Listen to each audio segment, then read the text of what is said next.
Osama bin Laden was evil. I know this should be rather obvious. Bin Laden was an arch-terrorist responsible for the murder of thousands of Americans.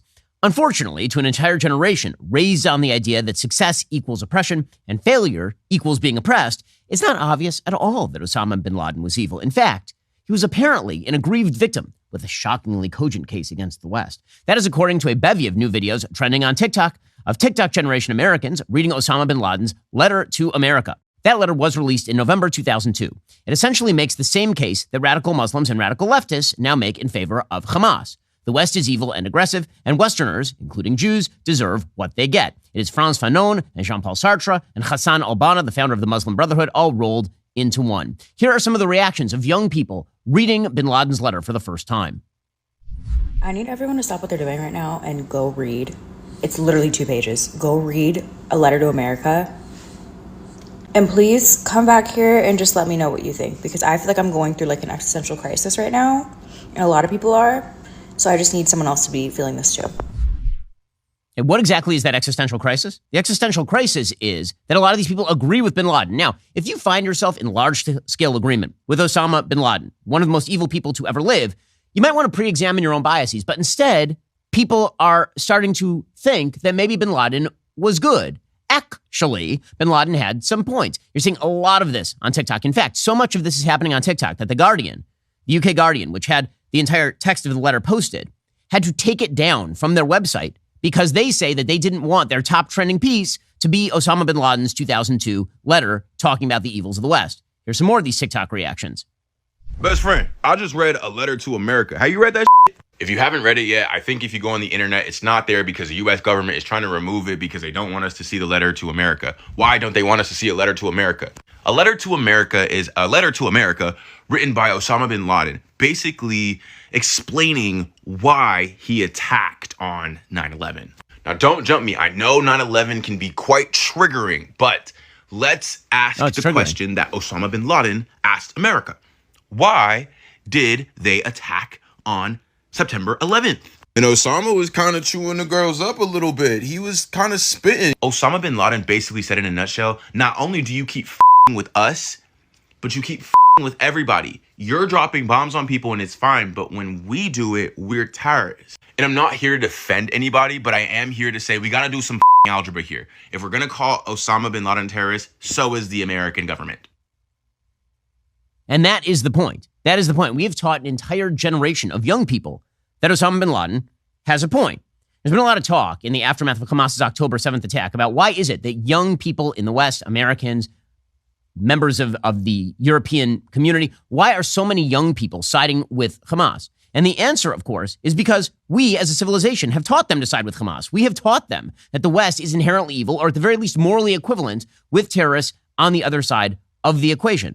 And they've imbibed from that well. They've been taught that for years and years and years. So when they read Osama bin Laden's letter, you know, there are a lot of people who are wondering, if 9/11 happened today, how would young people react? And the answer is a lot of people would be pro Osama bin Laden. They are now. Here's some more of this. To deceive you. It's a lady saying, me when I got the news in 2011, we got him. Celebrating 2023, reading his letter to America, knowing he was right. Knowing he was right. Bin Laden was right, guys. Okay, and these TikTok videos are everywhere. I mean, it's a full-on trending topic on TikTok. Again, here is some more. No one in America ever really was given the information of why did this happen? Why did 9/11 happen? And also, why did the 93 at the World Trade Center happen? Like, the American people were never actually given logical reason. It was just that these people hate us because of our freedom, and that was the propaganda fed. It's Western freedom. It's their Western ideals of freedom, whatever that means. And so it's freedom for white people. Okay, again, oppressed versus oppressor. And the more unsuccessful you are in this matrix, the more evil you are in this matrix, the more you're not evil, the more you're oppressed, because we have to see your side of the argument. And again, you being an oppressed person, you have the ability to stand up and then destroy your oppressor. So of course, these people are pro-Hamas today. They're pro-Bin Laden yesterday. Here's some more of this. Okay, let me get this straight. I'm not saying anything. I just want to make sure that all my facts are in order. Not saying anything, just want to make sure I'm correct. In a certain letter to Shlamerica, which was taken down after allegedly being on the Guardian website for 20 years, in which Osama bin Laden defends his mass killing of civilians by saying, hey, you Americans, you take such pride in your system of democracy. You pay your taxes, you elect your leaders. That's why I also hold you accountable, and that's why I killed American civilians, right? We define that as terrorism here in America. But when the same argument or a similar argument is used that it's okay that we level Gaza or allow Israel to level Gaza because they elected Hamas, mind you, 20 years ago, and 50% of their population is minors, and they elected a leader who didn't do everything they said they were going to do and doesn't represent everything they said they represent. Wow, how can we as Americans possibly empathize with that? But that's a valid argument for Israel leveling Gaza, right? They elected Hamas. Nobody, including the Israeli government, is quote unquote leveling Gaza by targeting civilians. But this is the whole case. Again, the whole case here is a bunch of people who hate the West. That's what this is about. Now, let's go through some of the bin Laden letter excerpts. Here's what they say. And again, you can see the matrix that bin Laden was trying to create in 2001, 2002, and in the 90s. And you can see it now materialized on the streets of Paris, of London, of Washington, D.C., in New York. Here's what bin Laden said. This again, back in 2002. Why are we fighting and opposing you? The answer is very simple. Because you attacked us and continue to attack us, right? They're victims. Right? Bin Laden was a victim. You attacked us in Palestine. The creation of Israel is a crime which must be erased. It brings us both laughter and tears to see that you have not yet tired of repeating your fabricated lies that the Jews have a historical right to Palestine as was promised to them in the Torah. Anyone who disputes with them on this alleged fact is accused of anti-Semitism. It is the Muslims who are the inheritors of Moses. And so notice here that he shifts, bin Laden does in 2002, from the argument that Palestine must be established to Israel must be disestablished and there is no Jewish right anywhere there, right? He's in favor of the destruction of the state of Israel and the murder of all the Jews. And all these people in the streets today, they agree. This is why they are chanting, from the river to the sea, Palestine must be free. Bin Laden continues, under your supervision, consent, and orders, the governments of our countries which act as your agents attack us on a daily basis. These governments prevent our people from establishing the Islamic Sharia, using violence and lies to do so. So again, Westerners, particularly Western leftists, they read that and they say, oh, well, there are a lot of tyrannies over in the Middle East. But bin Laden is calling for the establishment of Islamic Sharia. He's calling for the establishment of an Iranian-style theocracy. Does the Western left care about that? Of course not, because again, what the Western left holds in common with bin Laden is a hatred for the West. That is the thing that matters. Bin Laden continues, it is commanded by our religion and intellect that the oppressed have a right to return the aggression. Here's that matrix, the oppressed, oppressor matrix that all of this is dependent on. Do not await anything from us but jihad, resistance, and revenge. The American people have the ability and choice to refuse the policies of their government and even to change it if they want. The American people cannot be innocent of all the crimes committed by the Americans and the Jews against us, which is his excuse for killing massive numbers of civilians in the World Trade Centers and at the Pentagon. Right? That is the reason why bin Laden did that. He says, it is saddening to tell you that you are the worst civilization witnessed by the history of mankind. The Jews have taken control of your economy. You have destroyed nature with your industrial waste and gases more than any other in history. Despite this, you refuse to sign the Kyoto Agreement. That, of course, at the time was bin Laden's attempt to cudgel the proto-Greta Thunbergs of the world into line. Your law is the law of the rich and wealthy people who hold sway in their political parties and fund their election campaigns with their gifts. Behind them stand the Jews who control your policies, media, and economy. You hear echoes of that on both the entire radical left, the AOC wing of the Democratic Party, and in the isolationist right. Bin Laden says, you have used your force to destroy mankind more than any other nation in history. The freedom and democracy that you call to is for yourselves and for the white race only. That's the appeal to Black Lives Matter. Proto-Black Lives Matter, because this is 20 years before that. What happens in Guantanamo is a historical embarrassment to America and its values, and it screams into your face, you hypocrites. What is the value of your signature on any agreement or treaty? So, what's the appeal of all this? The answer is really obvious. Bin Laden is expressing the ideology of the current barbaric coalition dedicated to destroying the West, which is why the current barbaric coalition dedicated to destroying the West, on stumbling on bin Laden's writings, is finding a new hero. Why wouldn't young people love his words? They've all been taught his precepts at their universities. All of them except the part about Sharia law and killing all the gay people and not being able to have sex with whoever you want. But they can put all that aside because, anti-Western solidarity is the important thing. The oppressed class must come together to destroy the oppressors. That's what's behind the TikTok trend. China, of course, is pushing it because China hates the West. And China is, of course, running TikTok. And young people are pushing it because we have trained in the West an entire generation of young people to despise their own civilization. That is on us as a culture. Should we then be surprised by the barbarians inside our own gates?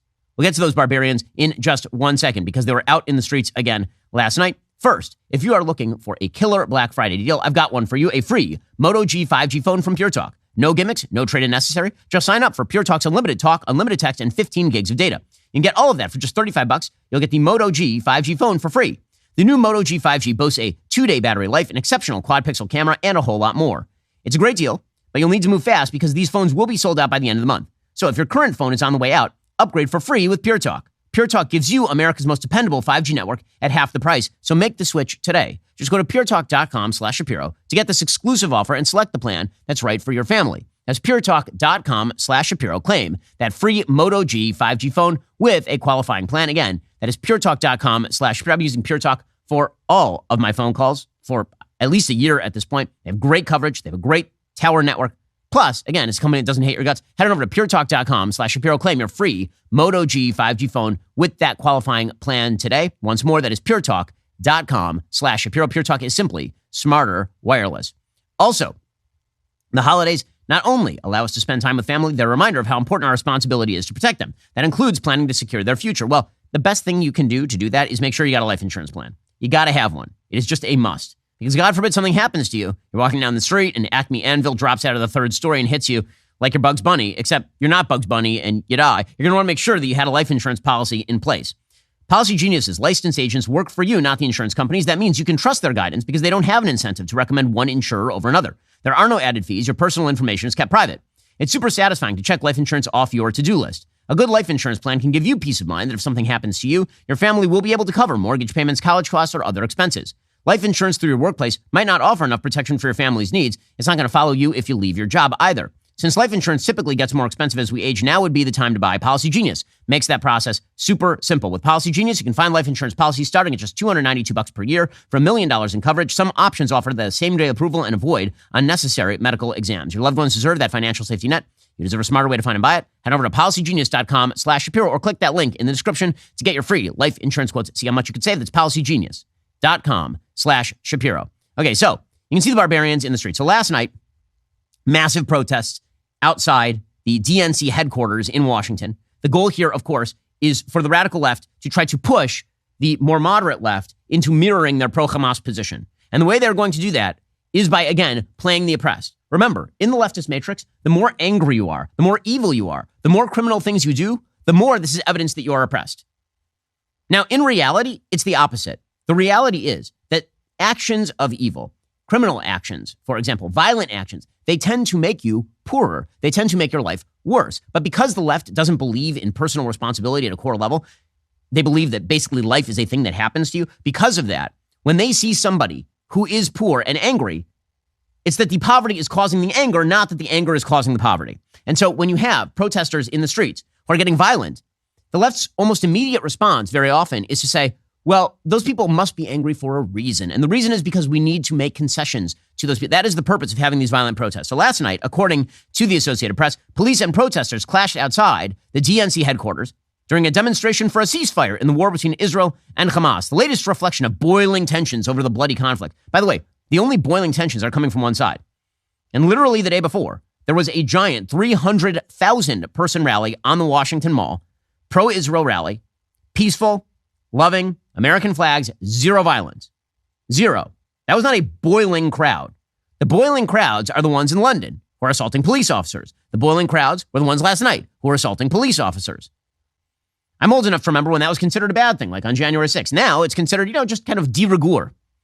Scores of Democratic representatives and candidates, including House Minority Leader Hakeem Jeffries, were inside the building for a campaign reception when it was interrupted by chanting outside.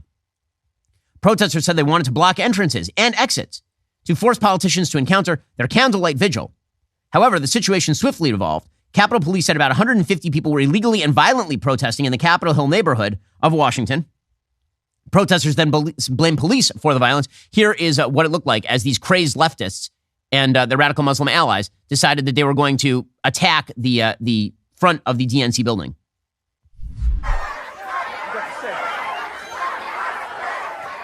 And this looks kind of insurrectionary, doesn't it? Right here? No? Nothing? Doesn't matter? Totally fine? Just going to point out at this point that this is not covered pretty much at all in the mainstream media. It is buried in the mainstream media.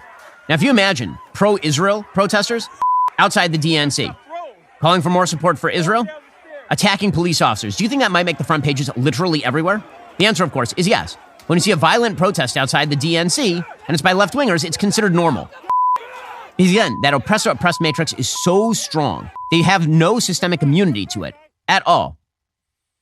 The Capitol offices ended up having to go into lockdown. And again, this is just the latest example. Over in Berkeley, for example, left-wingers were throwing money at city council members. The implication, of course, being that it's Jew money that is responsible for the lack of a ceasefire, which, of course, is insane. Here are these anti-Jewish protesters in Berkeley throwing cash at city council members.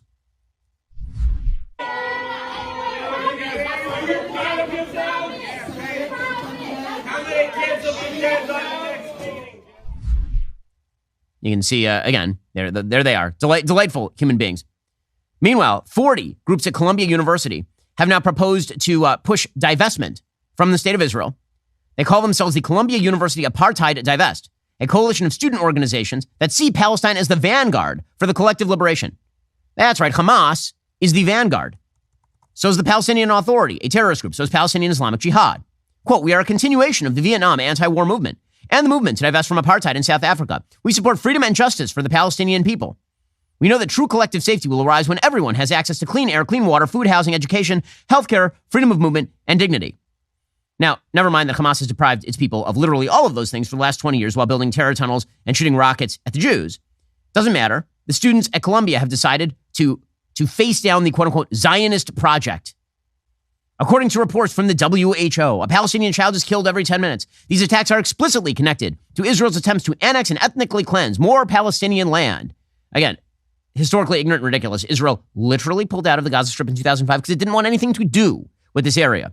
It doesn't matter. The entire agenda here is an anti-Western agenda. It is not just an anti-Israel agenda. How do we know? Because they say so. Quote, we believe in liberation. All systems of oppression are interlinked. The fates of the people of Palestine, Kurdistan, Sudan, Congo, Armenia, Ireland, Puerto Rico, Korea, Guam, Haiti, Hawaii, Kashmir, Cuba, Turtle Island, and other colonized bodies are interconnected. There's some things on this list that are rather interesting. So apparently they want Hawaii to be turned over and Korea, to whom? I assume they mean South Korea. Like turn it over to the Norks? Like what exactly are they talking about there? We are committed to creating a multi-generational, intersectional, accessible space dedicated to fighting for abolition, transnational feminism, anti-capitalism and decolonization, and also to combating anti-blackness, queerphobia, Islamophobia, and anti-Semitism. Now, again, rational people look at that list and they go, what the? They look at that list of demands from this Columbia anti-apartheid coalition. They go, I noticed that you have a few things here that conflict with one another. Like when you say queerphobia and Islamophobia back to back, it's weird. Because let's be real about this, radical Muslims hate gay people and try to kill them. So that's strange, but that's not the point. The point is, it is coalitional. It's all coalitional strategy. We keep each other safe. We do not believe that prisons, police, profit over people, militarism, war, colonialism, or imperialism will keep us safe. We reject the U.S. Immigration and Customs Enforcement Agency's weaponizing of the United States' racist immigration laws to prevent our international comrades and peers from speaking up. They believe in open borders. We believe in the right of self-determination, land back, the right of return from Palestine to Turtle Island. I noticed, by the way, none of these people giving up their land to Native Americans. We believe in solidarity and the power of relationship building. We believe in collectivity. Right? That is the shtick here. It is a coalitional strategy. And again, that coalitional strategy sounds an awful lot like Osama bin Laden. This is why Osama bin Laden was doing the Kyoto Protocol routine way back when. It's why he was doing the anti-colonialism routine way back when. Now, by the way, there has never been a more colonizing religion in world history than Islam. Ever. Islam is a colonizing religion by nature. If you think that Arabic peoples were native to like Spain, you're out of your mind. Okay, the reality is that virtually all religions have at times been colonizing. But the Arabian Peninsula was completely dominated by Islam since the 7th century. And pretending that there was no colonialism inherent in Islam is just historically ignorant. Of course there was. It's why they still consider in radical Islamic circles the world to be divided between Dar al-Islam and Dar al-Harb, right? The idea of the world governed by Islam and the world not governed by Islam. And the idea is that eventually everything is going to come under the dominion of Islam. So when you have this group pushing against colonization, obviously there's a lot of doublethink right there happening. But that's not the point.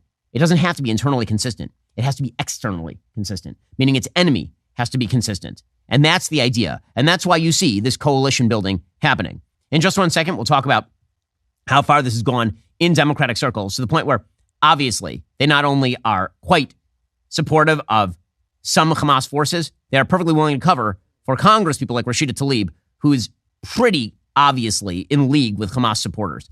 We'll get to that in 1 second. First, as a Daily Wire listener, you're not just informed, you are also engaged. You value freedom and personal responsibility, which is why you need to check out MediShare. MediShare is a community-based approach to healthcare that lines up with the principles you believe in. Your values matter. With MediShare, your healthcare dollars won't be used for medical procedures that don't line up with your beliefs. MediShare is the highest-rated healthcare sharing ministry with a 30-year proven track record. It's not health insurance, it's a community of 400,000 believers committed to caring and sharing with one another. Members save up to 50% or more on their monthly healthcare costs. Member satisfaction surveys show they like MediShare much more than health insurance. This is great because it's a cooperative way of you getting a better medical experience. For a limited time, Daily Wire listeners receive a $150 gift card when they join MediShare. To find out more, go to medishare.com/Ben. That's medishare.com/Ben. Terms and conditions do apply. Again, go check them out right now. medishare.com/Ben. The highest rated healthcare sharing ministry, 30-year proven track record. Get started with them today. It's a community of 400,000 believers who are committed to caring and sharing with one another. medishare.com/Ben to get started. Okay, so how far has this gone in Democratic circles? Pretty damn far. Rashida Tlaib, still a well-respected member of the Democratic caucus, despite being censured by Congress. She was asked yesterday 5 straight times if she was anti-Semitic. She ignored the reporter, obviously. Congresswoman, do you regret using the phrase from the river to the sea? It's used by terrorists to call for the genocide of the Jewish people. Do you regret using it? The White House says that phrase can be anti-Semitic. Are you anti-Semitic, Congresswoman? Oh, it's the fake phone call routine. One of my favorites. Are you anti-Semitic, Congresswoman Tlaib? She's walking to an elevator and pretending she's on the phone. Are you Yet strangely, anti-Semitic, she's talking to no one. Tlaib? Are you anti-Semitic, Congresswoman Tlaib? And into the elevator. That's not a surprise, anti-Semitic, particularly given the fact that, according to the New York Post, Tlaib is a member of the Facebook group Palestinian American Congress, whose founder, Maher Abdel Kadar, has referred to Israelis as not real Jews and questioned whether the Holocaust really happened. That Facebook group, which Tlaib joined 6 years ago, has posted several images of Hamas fighters following the terror group's brutal assault that left at least 1,200 dead across southern Israel. A member of the Palestinian American Congress posted on October 12th, quote, "We don't want to throw you in the sea. We want you to ride it back from where you came," sharing a picture of an elderly Israeli woman identified as a Holocaust survivor held hostage by Hamas. Another post on that same Facebook group showed a Hamas terrorist alongside a list of achievements reached by the resistance in northern occupied Palestine. Tlaib, of course, fully in league with all of this. Not a great shock. So is AOC. The Hamas caucus rides fully within the Democratic Party at this point. Yesterday, she tweeted out the Jew money shtick again. AIPAC has said that they are going to dedicate a lot of money to getting rid of Congress people who are aligned with Hamas. And she thinks that that's truly just a reflection of bad Jew money. Quote, criticism of the Israeli government is virtually non-existent in U.S. politics. But apparently that's not enough. Got to spend $100 million to unseat the few who believe in Palestinian human rights and a ceasefire that most Americans already support. The acceptable level of dissent is 0. Well, that's weird because I see that AIPAC is actually not launching primary challenges against the vast majority of Democrats, like virtually all Democrats. They're only targeting the people who actually are members of the Hamas squad. But again, the idea is it's that corrupt Jew money that AOC is really upset about. Speaking of which, 24 members of the Hamas caucus have now signed a letter to President Biden and Secretary of State Blinken expressing deep concern about the intensifying war in Gaza and calling for a ceasefire. They then commit the moral sin of equivalence between Hamas and the Israeli Defense Forces. That, of course, is signed by all the usual suspects, all the people who you would see. Again, no shock there. The British Labour Party experiencing similar convulsions. Keir Starmer is suffering a major Labour rebellion in Britain over a Gaza ceasefire vote. 56 of his MPs voted for an immediate ceasefire. 10 of the party's frontbenchers, those are people who are sort of spokespeople for Labour, have left their jobs over the vote, including 8 shadow ministers. So, and the left is tearing itself apart over all of this because, again, the left has no systemic immunity at all to the Osama bin Laden intersectional crusade. They have no immunity to that because they too believe that the West is so inherently flawed that it must pay a deep and abiding price. And so that battle is just going to get more and more pitched. It is stunning to watch it play out in real time. But again, this is the wages of a West that is apologetic about its own existence for decades on end. Now, meanwhile, The media are targeting where they think the anti-Semitism is. Right? The media have been very, very generous toward Hamas and its acolytes. The media have been granting every ounce of credibility they can to the Gazan Ministry of Health. They've been granting every piece of credibility they can to every lie coming out from Hamas. They've been stamping for a ceasefire and claiming that Israel is committing war crimes in defiance of all facts on the ground. The media love that sort of stuff. So they are doing Hamas's work. I mean, really Hamas's propaganda work. But they think they know where the true anti-Semitism lies. The true anti-Semitism apparently lies with, wait for it, Donald Trump. Now, the other day, Donald Trump made a rather intemperate comment during one of his speeches. Now, that's nothing new. We should not be shocked by this. Everybody clutching at their pearls is tiresome. As I've said many times before, Donald Trump's epitaph may end up reading Donald Trump, 45th President of the United States. He said a lot of stuff. But in any case, here is what he actually said that set the internet ablaze. Here was Donald Trump the other day. The great silent majority is rising like never before. And under our leadership, the forgotten man and woman will be forgotten no longer. You're going to be forgotten no longer. With your help, your love, and your vote, we will put America first. And today, especially in honor of our great veterans on Veterans Day, we pledge to you that we will root out the communists, Marxists, fascists, and the radical left thugs that live like vermin within the confines of our country, that lie and steal and cheat on elections and will do anything possible. They'll do anything, whether legally or illegally, to destroy America and to destroy the American dream. Now, he's reading from a teleprompter there. I mean, that is actually part of the speech. And it's not the best use of language. The use of language like vermin, it's redolent of bad things. It's ugly. But the media weren't just content to say that that's ugly language that is redolent of demagoguery of the past. They immediately went all the way. They went directly to Hitler. And they didn't just go to Hitler. They went to Hitler like 51 times. This is their favorite thing. Okay, Trump, because he said the word vermin, is just like Hitler. Okay, here we go. Here is your beloved media. Of course, Trump is a Nazi time again. Let's deal with Hitler, okay? I don't think it's hyperbolic to say that. I mean, that is Mussolini, Hitler-like language. Trump's affinity for Hitler was always covered under an umbrella of his stupidity. Echoing Hitler's words. Listen to this. Well, Hitler was duly elected. That's right. Echoing the hateful rhetoric of Adolf Hitler. It echoes Hitler. That's the kind of language Hitler used in Mein Kampf. About vermin and Hitler and Mussolini. That's a horrifying clip. That's a fascist clip. We're just going full on Hitler. From Hitler's Germany. We just need to say, for the record, that the term vermin was really effectively used by Adolf Hitler. Echo dictators like Hitler. With language evoking authoritarian figures like Adolf Hitler. Donald Trump parroted the autocratic language of Adolf Hitler. And it goes on like this over and over and over and over, right? I mean, this is the shtick. Hitler. Okay, now, let it be said at this point, Donald Trump is not Adolf Hitler. Not only isn't Donald Trump Adolf Hitler, he is the most pro-Israel and pro-Jewish president in American history, bar none. But herein lies the true insanity. Many of the same members of the media tone policing Trump as Hitler have been simultaneously poo-pooing the actual Nazis of today, Hamas and their supporters. You got Mehdi Hassan and the rest of the hosts at MSNBC who seem to have made it their life's mission to downplay Hamas's evil in order to establish moral equivalence with the Jewish state. And they are the first on the bandwagon to sniff out Hitlerian references. Except for the people who actually love Hitler, of course. The people who actually love Hitler, well, they just have some legitimate grievances. Some of the same dynamic has been striking Elon Musk over the course of the last 24 hours. So Musk made a rather large Twitter boo-boo last night. Somebody on Twitter posted the following message, quote, Jewish communities have been pushing the exact kind of dialectical hatred against whites that they claim to want people to stop using against them. I'm deeply disinterested in giving the tiniest bleep now about Western Jewish populations, coming to the disturbing realization that those hordes of minorities that support flooding their country don't exactly like them too much. You want truth said to your face? There it is. So that was the tweet. Musk then tweeted, you have said the actual truth. And this set everything ablaze. So it is true, obviously, that certain Jewish organizations have bought into and promoted things like diversity, equity, and inclusion, which are gross distortions of the American dream.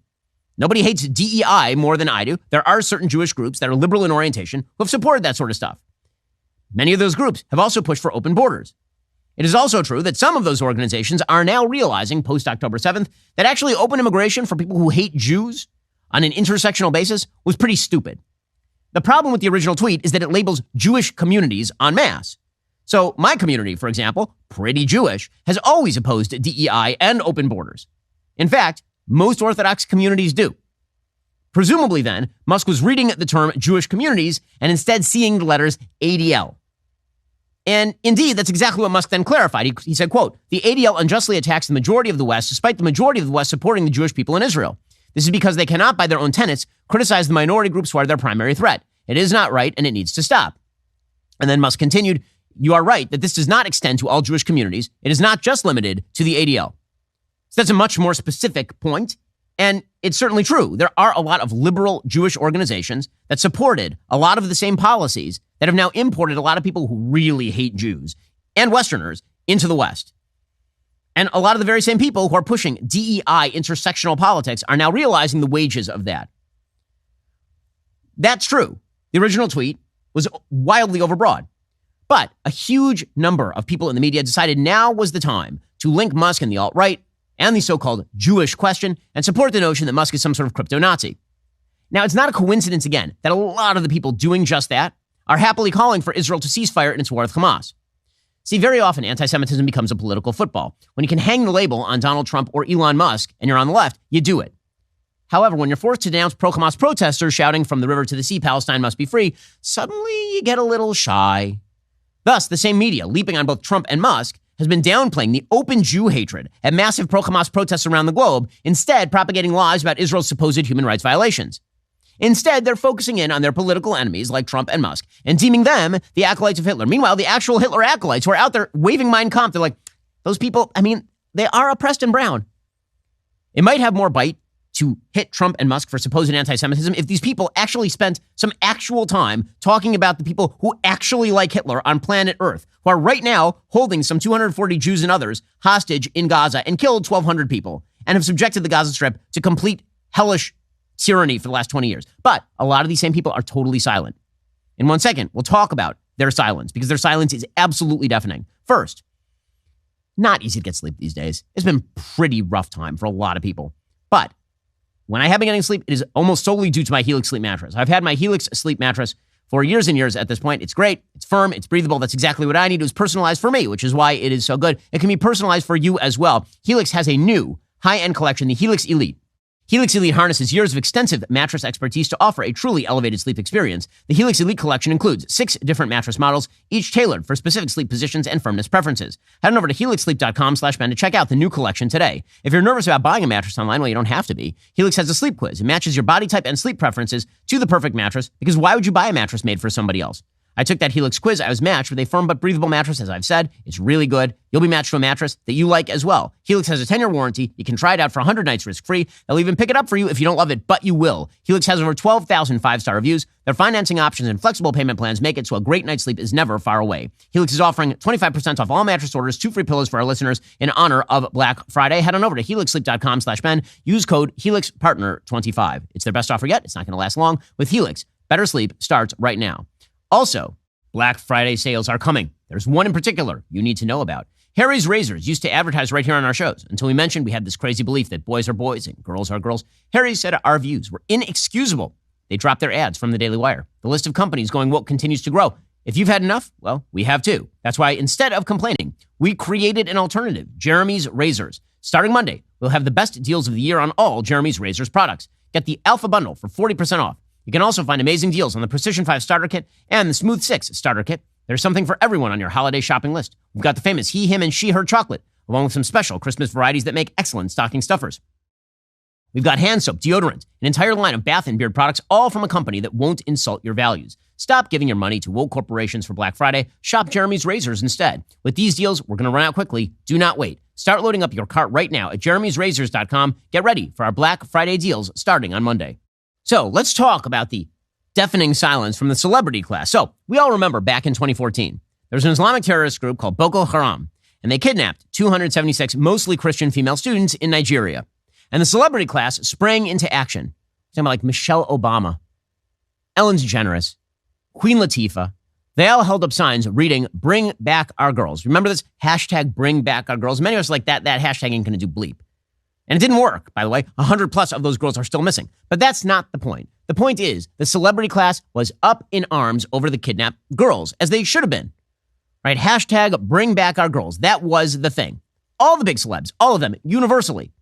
Question. Have we seen, I mean, look at this. Have we seen any of these same celebrities holding up bring back our baby signs for Americans being held hostage in Gaza? Like actual Americans. And for all the talk of people about America first and this, that, I just like to point out there are currently dozens of Americans being held hostage by Hamas right now. But we have seen members of the media, like Gayle King, lecture a Jewish father whose 8-year-old daughter is currently being held by Hamas. This is what the media do. So the media aren't holding up those signs for this guy's kid, but they are attempting to cudgel this guy. They're attempting to get this guy whose daughter is being held by Hamas to say that Israel should stop trying to kill members of Hamas. But now this seems to be all about politics. What do you say about that? You know, you have innocent children in Palestinians who are dying, innocent Israeli children who are dying. And no one seems to be able to say, enough, stop that. I'm not interested in politics at all. My only concern is getting Emily back. And this is insane. The media are literally trying to push a man whose daughter is being held hostage by a terrorist group into saying that Israel is doing the wrong thing by going after the terrorist group. I'm not seeing that sign from Gayle King right there, that bring back our babies sign. Not seeing it. So here's the thing. There's tons of Jew hatred on planet Earth. Plenty to go around. Anyone who's spending their days going after Donald Trump and Elon Musk for anti-Semitism while leaving Hamas untouched is pretty obviously concerned about something very different from Jew hatred. Pretty clearly. Okay, meanwhile, with regard to the latest in this war, Joe Biden is playing both sides. That's the only way to read this. So Joe Biden just greenlit $10 billion being handed over to Iran. Late on Tuesday, the Secretary of State sent to Congress a recommendation for a 120-day waiver allowing the Iraqi government to transfer $10 billion in frozen funds to the Ayatollahs in Iran. The capital is earmarked as payments for Iranian electricity, but is being held in an escrow account.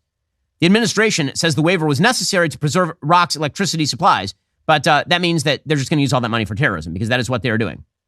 So the United States has been under attack from terrorist militia groups throughout the Middle East, mostly controlled by Iran. On 56 occasions, U.S. positions in Iraq and Syria are now under attack from the Iranians. 59 U.S. service personnel have been injured in those strikes. And Joe Biden is signing waivers to transfer billions of dollars to the Iranian government, even as the Iranian government is weak. The Iranian government has been tremendously weakened. There was a report yesterday out of Iran International English that actually the Iran supreme leader, Ali Khamenei, one of the Ayatollahs, he delivered a clear message to Hamas leader Ismail Haniyeh. He said, we weren't warned about your attack, and we love you, and you're our best friends, but high five as you drown. Which makes perfect sense. I mean, as I've suggested since the beginning of the war, the most plausible explanation for what actually happened is that Iran greenlit an attack from Hamas in an attempt to scuttle the Saudi peace plan that was being put on the table between Israel and Saudi Arabia, brokered by the Biden administration. They wanted to kill that deal. So they said to Hamas, do an attack, kill a bunch of Jews, hope that Israel goes in strong, and that will scuttle the deal. But what they didn't count on is Hamas being successful enough to kill 1,200 people and take 240 hostages, necessitating the complete obliteration of Hamas. They just figured Hamas would live to fight another day. There would be another ceasefire. Hamas would continue to maintain its power in the Gaza Strip. So instead of Iran gaining the death of the Saudi peace plan, they got that, but they also lost one of their biggest pawns on the board in Hamas. And then the question became, do they wish to lose other pieces on the chessboard? Because the unspoken reality of this current Middle East conflict is that the actual serious threat to Israel is actually not Hamas in the Gaza Strip right now. It is Hezbollah on Israel's northern border, which has 200,000 rockets pointed at Israel, including 50,000 highly sophisticated rockets capable of geo-targeting, which means can hit towers in Tel Aviv. Not the dumb rockets that are being fired by Hamas, smart rockets that are being fired from southern Lebanon into Israel. So, as we've seen, deterrence doesn't really tend to deter terrorist groups when push comes to shove. And so Israel at some point is going to have to go after Hezbollah. The question is whether they're going to do it right now. Iran doesn't want them to do it right now because if Israel were to swivel and hit Hezbollah right now and take them off the table, that's a real problem for Iran. The forward operating base against Israel for Iran was Hamas in the south and Hezbollah in the north. Hamas has been taken off the table. If Israel takes Hezbollah off the table, Iran then has no projective capability in terms of actually being able to destroy Israel. They can certainly make trouble on the northern border. They can certainly create problems in Judea and Samaria, the so-called West Bank. They can certainly do all those things, but they don't have an existential threat on Israel's border if Israel takes out Hezbollah. So Iran basically is interested in containing this thing because they do not want Hezbollah to go down alongside Hamas. So as Iran is in a weakened position, it's very weird that the Biden administration continues to fund Iran. Like, what exactly is the theory there? That they're going to be nice if you give them money? That has not worked well in the past. Meanwhile, Israel has been taking over the Al-Shifa hospital. Now, again, it is truly incredible to me, truly incredible, that the United States, the rest of the world, continue to put pressure on Israel with regard to human rights when Israel is literally sending in Arabic speakers and medical workers into a hospital run by Hamas and being used as a base of attacks against soldiers for the IDF. And then the question is whether Israel is being humane enough. There has never been an army that has been forced to do anything remotely like this. The United States, when it came to ISIL, bombed hospitals. We did. And you know what? We weren't wrong to do so when they were being used as bases by ISIL. And yet it's the same exact people who are now like, oh man, I hope that Israel is bringing in sufficient fuel to these hospitals that Hamas is turning down while they shoot the soldiers. In any case, Jonathan Congriguez, who is the spokesperson for the IDF, he walked people inside parts of Al-Shifa Hospital and showed it's a military base because it's a military base. We're now, as you can see, in an MRI room. I don't know when this was used the last time. But it is definitely an MRI machine. And if you follow me behind the MRI machine, I'll show you what our troops exposed just minutes ago. In military terms, this is a grab bag, grab and go of a Hamas combatant. And if you zoom in and we get some light over here, what you will be able to see is military equipment. There is an AK-47. There are cartridges, ammo. There are grenades in here. Of course, uniform. And all of this was hidden very conveniently, secretly behind the MRI machine. Well, I mean, obviously, this is a medical facility. I mean, why would Israel possibly be going into a medical facility? I mean, obviously not a medical facility, but that's the entire idea here. So the media, which are focused, again, on creating moral equivalence between a group that is literally using its own blood, resources, soldiers' lives in order to protect civilians on the other side of the conflict, many of whom were involved in the actual October 7th attacks. They're trying to create moral equivalence between those people and the people who hide AK-47s in MRI rooms. That's what the media have been dedicated full-time to doing. And meanwhile, they are targeting a laser beam the anti-Semitism of anyone they perceive as a supposed right-winger. This is their shtick, and it's really obvious, and it's really quite pathetic. Okay, meanwhile, Joe Biden is meeting with Xi Jinping. Now, what Joe Biden hopes to get out of this is beyond me. I'm not sure what his actual agenda even is. We'll get to that momentarily. First, we do things a little bit differently here at the Daily Wire. We host several of the top news podcasts in the world. We launched a chocolate company overnight. We took Disney head on by releasing 100 episodes of kids content. It takes very specific people with very specific skills to make Daily Wire what it is. How do we find and hire those people? With ZipRecruiter. That's how. ZipRecruiter makes your whole hiring process faster and easier. Their powerful technology works for you to identify people whose skills and experience match your job. ZipRecruiter saves you time by letting you easily invite your top candidates to apply to your job, so they're more likely to apply sooner. ZipRecruiter is trusted by millions of people. In fact, over 3.8 million businesses trust ZipRecruiter with their hiring needs. Make a positive impact on your hiring future with ZipRecruiter. 4 out of 5 employers who post on ZipRecruiter will get a quality candidate within day one. Head on over to ZipRecruiter.com/dailywire to try ZipRecruiter for free. Again, that's ZipRecruiter.com/DAILYWIRE. ZipRecruiter is indeed the smartest way to hire. Go check them out right now. ZipRecruiter.com/dailywire. That's the way we hire here at Daily Wire. It's the way that you should hire as well. ZipRecruiter.com/dailywire. It is indeed the smartest way to hire. Well, meanwhile, Joe Biden is meeting with Xi Jinping, and totally unclear exactly what Biden is even hoping to get out of this other than a grip and grin with the Chinese president. The Chinese president, of course, who's a dictator, is hoping to get concessions out of Joe Biden on things like trade and presumably on military matters as well.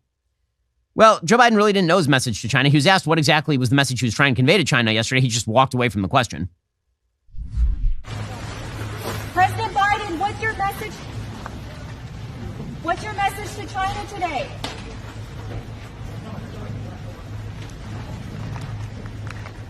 Well, bye. Walking inside.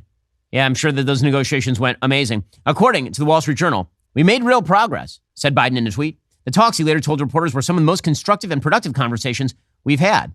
What exactly did they do? Well, They agreed to resume communications between the militaries so that they don't end up firing on one another. Cooperate on choking off fentanyl production. Yeah, I'm sure that's going to happen. I'm sure China is going to stop the giant cash revenue stream that is fentanyl production and begin a dialogue on the risks of AI. Yes, that's what we need. We need the Chinese involved in the direction of artificial intelligence. Probably that won't go wrong, given what they've done with TikTok by weaponizing it against the West. Remember the thing about TikTok? TikTok in the West is not the same as TikTok in China. TikTok in China teaches kids to do math. TikTok in the West teaches kids to cut off their own penises. It's a little different. So, yeah, China involved in the AI discussion, not super hot on that. The outcome is likely to face pressure in coming months with disagreements over an election in Taiwan and the Chinese Navy's harassment of ships from the Philippines, a U.S. ally. The U.S. and China have differed sharply over the Israel-Hamas war. Biden also faces political risk at home from Republican politicians who argue he's going easy on Beijing. Here's the thing. There actually is a pretty wide bipartisan consensus that China's the bad guy. A lot of Democrats agree with this. Representative Mike Gallagher runs an entirely new committee in Congress dedicated to Chinese relations, and it is well attended. I mean, Democrats are largely on the same page in terms of believing and being correct that China is a nefarious force in the world. A rare area of bipartisan agreement. So what exactly is Biden, what deal is Biden going to cut this time? The agreements reached Wednesday give Washington and Beijing more time to steady ties. They've been on a downward pitch for years. Well, sure they do. Except that when the United States shows weakness, China tends to pick up the baton and go. Right? I'm old enough to remember when Hong Kong was not a Chinese occupied territory. I'm old enough to remember when Hong Kong still had a level of independence, and now it's completely run by China, and the West just completely surrendered the thing. The Xinhua account, which is the official Chinese media, quoted Xi as saying, quote, China has no plans to surpass or replace the United States, and the United States should not have any plans to suppress and contain China. That is a lie. China does have plans to surpass or replace the United States, obviously, and that's particularly true when it comes to international relations. The senior administration official said the leaders had a substantial exchange about Taiwan, and that Biden had responded by saying the longstanding U.S. position is a determination to maintain peace and stability. Biden urged Beijing to respect the electoral process in Taiwan. Xi appeared to push back at the White House's view that relations with China are defined by competition, saying that he rejects the idea of a major country competition. So it sounds like some pretty words. But how's this going to materialize? I have my doubts. Joe Biden, again, speaking a lot of those pretty words yesterday, said we have to work together. We have to work together with the Chinese. Yeah, good luck with that. We also have a responsibility to our people and the work in the world to work together when we see it in our interest to do so. Okay, so we will see what that working together looks like. Last time Joe Biden worked together with China, at least the big guy got some money. So there is that as well. Okay, meanwhile, the Republican Party continues to be a party in disarray. The Politico has a piece today all about the House GOP and how Mike Johnson, the new Speaker of the House, avoided a shutdown. He avoided a shutdown by putting into law a continuing resolution that basically is a continuation of what McCarthy would have done. And many members of the House GOP are like, we don't even know what the hell is going on. And that is correct. No one knows what the hell is going on because you have no sense of solidity or incentive structure, as we discussed yesterday on the program. According to Politico, Republicans cannot agree on basic policy priorities or even fund the government without a majority of Democratic votes. Individual lawmakers are going rogue on the House floor with theatrical efforts to censure colleagues and impeach members of the Biden administration. A growing number of lawmakers are choosing to retire because they feel it's impossible to get anything done. Well, yes, that is correct. Representative Kelly Armstrong of North Dakota said it's the same clown car with a different driver. We don't have the majority, essentially. I mean, that's right. Chip Roy is saying the same thing from the conservative side of the aisle. He says, I don't even know, like, what do we do for a living? I do like Chip a lot. Here's Representative Roy. We would not leave town without forcing Chuck Schumer and Joe Biden to the table because Republicans control this chamber, or at least they say they're Republicans. For the life of me, I do not understand how you can go to the trouble of campaigning, raising money, going to events, talking to people, coming to this town as a member of a party who allegedly stands for something, allegedly stands for reducing spending, allegedly stands for eliminating debt, securing the border, strong military, ending the wokeness that is killing and corrupting our schools and our kids, and then do nothing about it. One thing. I want my Republican colleagues to give me one thing, one, that I can go campaign on and say we did. One. Anybody sitting in the complex, if you want to come down to the floor and come explain to me one material, meaningful, significant thing the Republican majority has done besides, well, I guess it's not as bad as the Democrats. I mean, he's right about that, obviously. But that's the nature of the game right now. The Republican Party has a lot of independent agents, and those independent agents are not working together to actually craft anything that remotely resembles solutions. And so they're losing, and they deserve to lose. That's not a leadership problem per se. Again, replacing McCarthy with Johnson doesn't change the math. It's an incentive problem, as I've been saying for a very long time. People like getting on TV. People like the purism tests in Congress because it makes them look better than their colleagues. It means that they get to yell and scream a lot. The reality is, if you want to get something done, you're actually going to have to, at some point, get together as a caucus. Democrats get things done because they do stay together as a caucus. That is for sure. Alrighty, coming up, we'll jump into a bombshell exclusive from the Daily Wire regarding a leaked NSA document that shows just how woke they've gone. If you're not a member, become a member. Use code Shapiro. Check out for 2 months free on all annual plans. Click that link in the description and join us.